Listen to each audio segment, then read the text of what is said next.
We took things for granted. We expected coffee in the morning. We expected free Wi-Fi.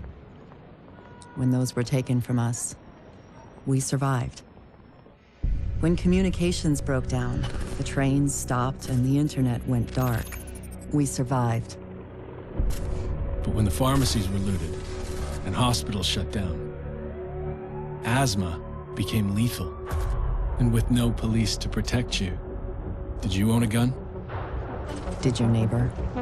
Some survived.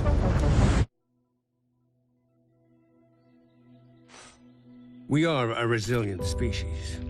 When our society collapsed, we found ways to go on. And now, for the first time in centuries, what we want is also truly what we need. In the face of disaster, we helped each other. We built new communities in the ruins of the old. We adapted. We survived. Established a new normal. But there are also those who build nothing. Create nothing. Hyenas preying on the weak. They've made our world bleed. But we don't stand alone. A brave few have sworn to protect us and save what remains. They unite us. Remind us that we are one people. They are our shield and our light. But if that light goes out,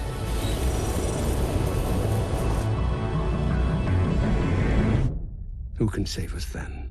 You know, this Black Friday, you can sleep in. All over the region. Retailers are calling this their super 149,000 stores offering sales in the cash sales changing hands starting on New York. Hit the stores. The flu season is off to its earliest appears to be a previously unknown variant of the flu, suspected case catching many experts off guard. Today I was feeling like maybe Back on the breaking news, leading with unconfirmed reports of a smallpox outbreak is a highly rehearsed scenario. And National Guard units converging at a hospital in central Manhattan. The bridges are closed. It's smallpox is a very real danger. More AIDS, more than Ebola. There's not enough vaccines. Let me stop you there. This is not a panic situation. An entire American city. Known as the green poison, Central Park has been converted to a mass burial ground. Power outages, gas line leaks, fires. The government We're expecting another night of widespread looting. people of New York are begging for Our first responders are either dead no resources available. treated like animals. It's not a job. We're not trained for that. Why did I move here? I guess it was the weather. 2020 has not been a kind year.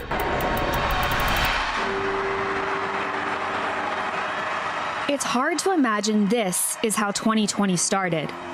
But across the world, dozens were falling ill with a mysterious virus that would ultimately change life as we know it. Chinese health authorities are still working to identify the virus behind a pneumonia outbreak in the central city of Wuhan. At least 59 people are believed to have been sickened by the new virus. Tonight, U.S. airports on high alert, screening passengers for symptoms of a deadly new virus.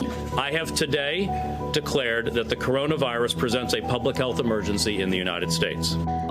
It has been confirmed that there are 2 cases now in England. Egypt's health ministry has announced a first confirmed case of COVID-19 in Africa. The latest Italian health report here says there have been more than 50 new cases overnight. COVID-19 can be characterized as a pandemic. We will be suspending all travel from Europe to the United States. For days, this has been the picture of America. Showed up today and it's just chaos. Shortly after President Trump declares a state of emergency, the White House Coronavirus Task Force tells people to avoid bars, restaurants, and groups of more than 10 people.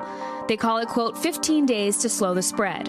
With several weeks of focused action, we can turn the corner and turn it quickly. States soon start closing schools and announcing stay-at-home orders. Congress signs off on a massive $2 trillion stimulus bill as New York emerges as the global epicenter of the outbreak. In the New York area, a lot of hospitals are already running out of beds, masks, supplies, and testing materials. If you don't have a healthcare crisis in your community, please come help us in New York now. The FDA approves the first COVID rapid test on March 27th. Air one. I won't be doing it personally. It wasn't the first time he downplayed the seriousness of the virus. It's one person coming in from China, and we have it under control. One day it's like a miracle. It will disappear. It will go away. Just stay calm. On April 16th, the president says governors will call the shots on reopening rather than implementing a national strategy. Florida and South Carolina reopened some beaches in the following days. Meanwhile, the government's small business loan program runs out of money, further straining the nation's economy. Thousands take to the streets to protest lockdown measures. And on April 23rd, just days before U.S. COVID cases top 1 million, President Trump makes this comment during a briefing. I see the disinfectant where it knocks it out in a minute, 1 minute. And is there a way we can do something like that by injection inside or almost a cleaning? A CDC report would later find that some Americans did indeed try gargling bleach to prevent getting infected. In May, we finally get a glimpse of good news. Pfizer announces they're working on a vaccine, and Oxford and Moderna publish promising early results. The White House also establishes Operation Warp Speed to give a boost to vaccine distribution once they're approved. That means big and it means fast. You can see behind me there are tons of people here on the beach. And at the end of the month, the U.S. crosses one of many tragic milestones, 100,000 deaths. Country's attention soon shifts to the pandemic's impact on politics. Joe Biden's plan is not a solution to the virus, but rather it's a surrender to the virus. He keeps waiting for a miracle. Well, I have news for him. No miracle is coming. Into the fall, two major milestones. The U.S. hits 200,000 COVID deaths, but across the world, over 1 million have lost their lives. Of the United States and the First Lady have both tested positive for the coronavirus. Maybe I'm immune. I don't know. But don't let it dominate your life.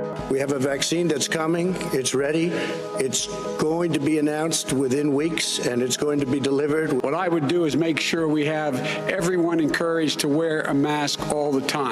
A vaccine developed by Moderna showing a 94.5% efficacy rate. Pfizer now says its vaccine is 95% effective. The preliminary results published today by Oxford University show 70% effectiveness. But ICU beds across the entire state, not just here at this hospital, but across the entire state, there are only 170 beds available, and that's in a state of nearly 7 million people. But this time around, there aren't nearly as many stay-at-home orders. Stay at home. Stay home, stay safe. Quite simply, stay at home.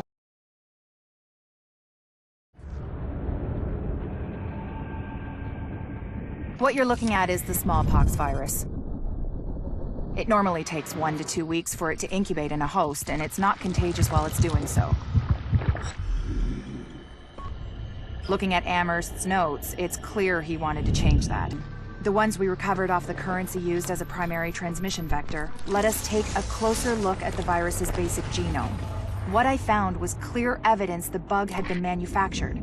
There's genetic material there from a half-dozen other pathogens bolted onto smallpox to make green poison infectious while it developed and to speed up that incubation process to make it spread faster. In English, it's more contagious and it reproduces faster. It was coded. Specifically, he picked up on his buddy Chernenko's research about modifying virus genomes in a virtual space, kicked it up a few notches, and fed the result into an industrial protein replicator. What came out the other end was a working virus, one he could keep tweaking to achieve maximum effect, by which I mean dead people. Rapid mutation makes it harder for antibodies to identify and drugs to kill. What we're seeing in the samples you pulled from the population at the train yard is the degree of genetic drift green poison is already experiencing, and it's significant, which means it'll be that much harder to find a vaccine. What you're looking at is the smallpox virus, one of the deadliest pathogens on the planet. For centuries, It did a wonderful job of helping keep the human population in check. But times change, and sometimes Mother Nature needs a hand in improving her creations.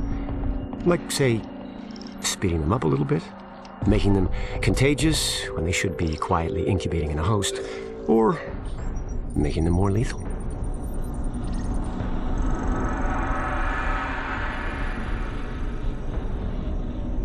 I didn't come up with the approach on my own. My friend Vitaly is one of the pioneers in the field, and the idea has been around for years. Genome as data. You see, once we digitized DNA, we made it infinitely mutable. We could do 1,000 virtual variations in the time it used to take to grow a 1 lab-grade generation of pathogens. And we could pick the best, most lethal combinations and make them real. That's how you make a killer virus, you see. Mix in genetic code from other diseases, and you move the sliders all the way up on lethality and virulence. The goal was a 90% mortality rate. I'm not sure my green poison is going to quite hit that, but honestly, that's just details. As long as most of humanity goes, the Earth stands a fighting chance. Technically, technology is what's killing the planet. But that's not really the case. It's the greed that drives the technology. But a funny thing happened on the way to $100 genome maps and 3D printed plastic toys. Someone figured out those technologies could be repurposed, modified for the greater good. Me. Now, my virus is going to do what nature's always done. Decide who lives and who dies. And if nature decides I die, then I die. If nothing else, I'll have a lot of company. Natural selection at its finest, helped along by a little unnatural genetic manipulation. It's all data, really. Life's just a method of processing it. The same way I processed the smallpox genome on my laptop. And who's to say that wasn't the plan all along? If, by some miracle, you survive green poison, then nature's decided you deserve to live. The rest of us shouldn't and won't. Godspeed. I'll see you in hell.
moving. I didn't do anything. Some of you may believe the rules are unfair. That's too bad. Quiet, you! I said no more talking. The rules are not subject to negotiation. Shut up! Define the rules, and there will be consequences. Let's go. Come on. Go. Examples will be made. On your knees. Keep still.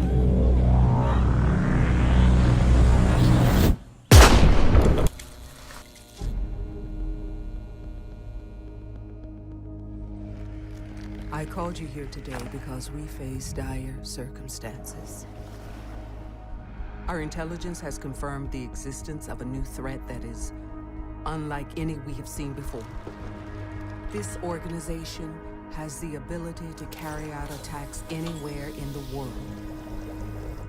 They are highly lethal and indiscriminate of age, religion, or nationality.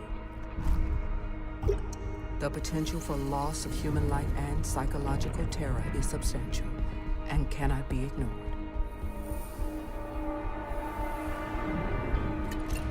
They are the very definition of an unknown quantity. Our only choice of action is to meet force with force. As of this moment, my program is reactivated, and I am handing over command of all global field operations to you. Recruit your operators from among the world's foremost elite. Borders and protocols are irrelevant.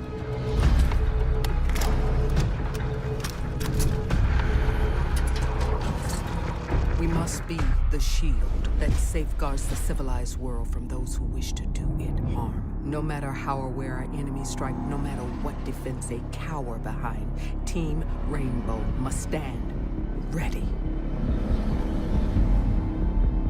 It's been 7 months since the outbreak.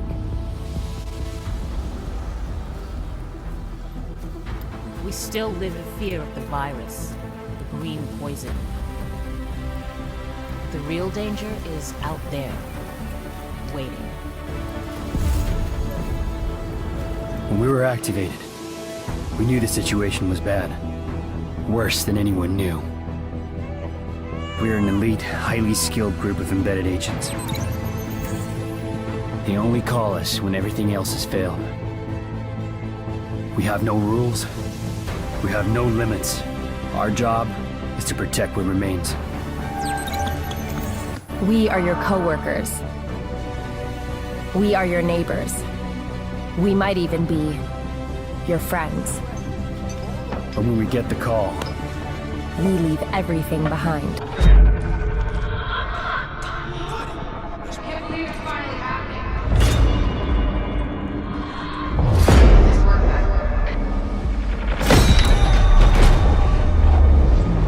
Nomad. Glad you haven't gone soft since Bolivia.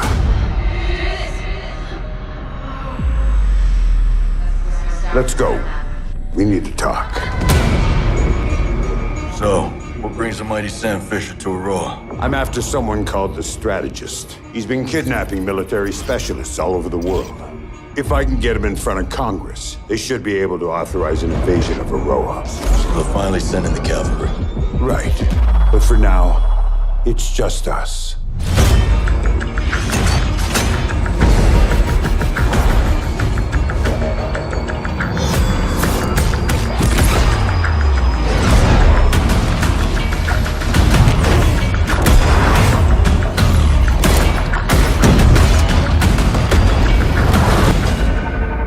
Wonderland requires vision.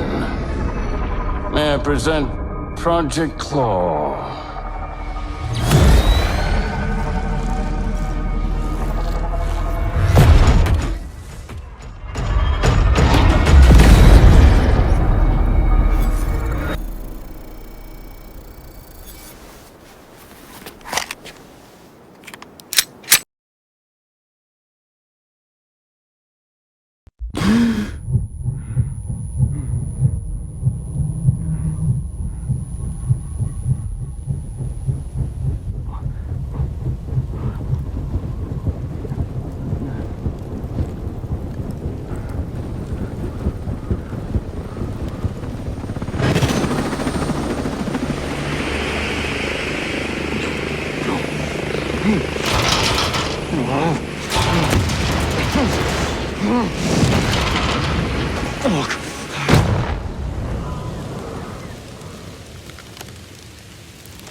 God damn it.